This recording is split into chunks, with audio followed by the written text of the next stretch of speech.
ಸೆಕೆ ಹೆಚ್ಚಾಗಿ ಮೈಯೆಲ್ಲ ಬೆವರುತ್ತೆ ಅಂತ ಬೇಸರ ಮಾಡಬೇಡಿ. ಬೆವರುವುದರಿಂದ ದೇಹಕ್ಕೆ ಇಷ್ಟೆಲ್ಲ ಲಾಭವಿದೆ. ಬೇಸಿಗೆಯಲ್ಲಿ ತಾಪಮಾನ ಏರಿಕೆ ಜೊತೆಗೆ ಅತಿಯಾಗಿ ಬೆವರುವುದು ಕೂಡ ದೇಹಕ್ಕೆ ಕಿರಿಕಿರಿ ಉಂಟು ಮಾಡುತ್ತದೆ. ಕೆಲವರಿಗೆ ಬೆವರುವುದರಿಂದ ದೇಹದಿಂದ ದುರ್ನಾತ ಬರುತ್ತದೆ.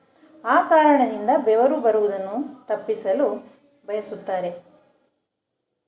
ಆದರೆ ದೇಹ ಬೆವರುವುದರಿಂದ ಆರೋಗ್ಯಕ್ಕೆ ಸಾಕಷ್ಟು ಪ್ರಯೋಜನಗಳಿವೆ ಎಂಬುದು ಹಲವರಿಗೆ ತಿಳಿದಿಲ್ಲ.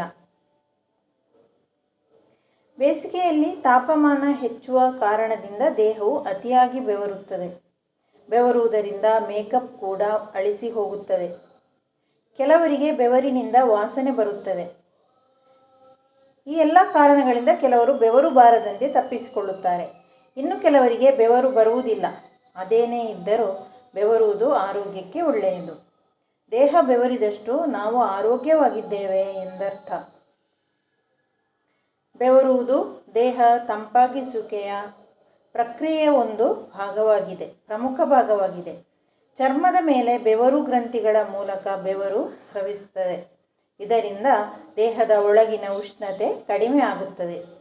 ಉಷ್ಣಾಂಶ ಹೆಚ್ಚಿರುವ ಪ್ರದೇಶಗಳಲ್ಲಿ ವಾಸಿಸುವ ಜನರು ಹೆಚ್ಚು ಬೆವರುತ್ತಾರೆ.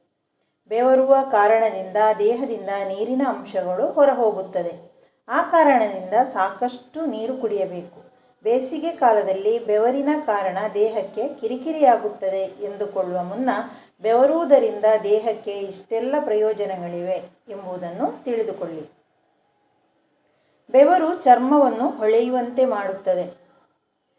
ವ್ಯಾಯಾಮ ದೇಹಾದ್ಯಂತ ರಕ್ತ ಪರಿಚಲನೆಯನ್ನು ಸುಧಾರಿಸುತ್ತದೆ. ಇದು ಒಳಗಿನಿಂದ ಚರ್ಮಕ್ಕೆ ಆರೋಗ್ಯಕರ ಹೊಳಪನ್ನು ನೀಡುತ್ತದೆ.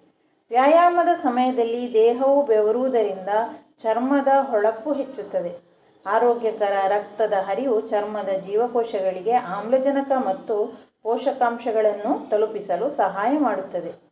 ರಕ್ತದ ಹರಿವು ಆರೋಗ್ಯಕರವಾಗಿರಲು ವ್ಯಾಯಾಮ ಮಾಡಬೇಕು. ವ್ಯಾಯಾಮದ ಸಮಯದಲ್ಲಿ ಬೆವರುವುದು ಸಹಜ. ಹಾಗೆ ಬೆವರು ಬಿಡಬೇಕು.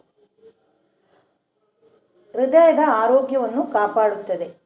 ನೀವು ಕೆಲಸ ಮಾಡುವಾಗ ಬೆವರುವುದರಿಂದ ನಿಮ್ಮ ಹೃದಯ ಚೆನ್ನಾಗಿ ಕೆಲಸ ಮಾಡುತ್ತಿದೆ ಎಂದರ್ಥ.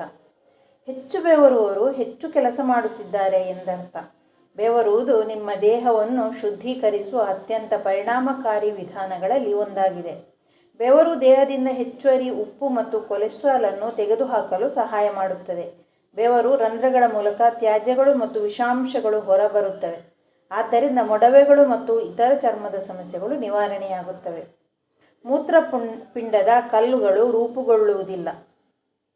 ಹೆಚ್ಚು ಬೆವರುವವರಲ್ಲಿ ಮೂತ್ರಪಿಂಡದ ಕಲ್ಲುಗಳು ಬೆಳೆಯುವ ಸಾಧ್ಯತೆ ಕಡಿಮೆ.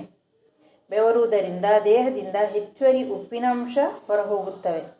ಮೂತ್ರಪಿಂಡದ ಕಲ್ಲುಗಳ ರಚನೆಗೆ ಕಾರಣವೆಂದರೆ ಮೂತ್ರದಲ್ಲಿ ಉಪ್ಪು ಮತ್ತು ಕ್ಯಾಲ್ಸಿಯಂ ಶೇಖರಣೆ.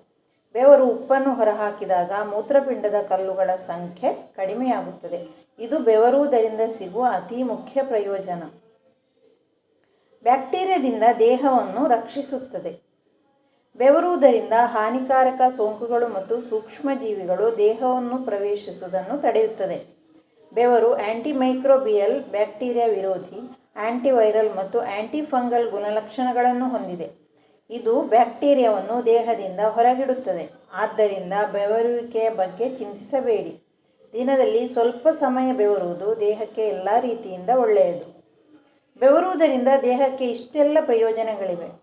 ಮೇಕಪ್ ಹಾಳಾಗುತ್ತದೆ, ಕಿರಿಕಿರಿ ಎನ್ನಿಸುತ್ತದೆ ಎನ್ನುವ ಕಾರಣಕ್ಕೆ ಬೆವರದೇ ಇರುವುದು ಸರಿಯಲ್ಲ.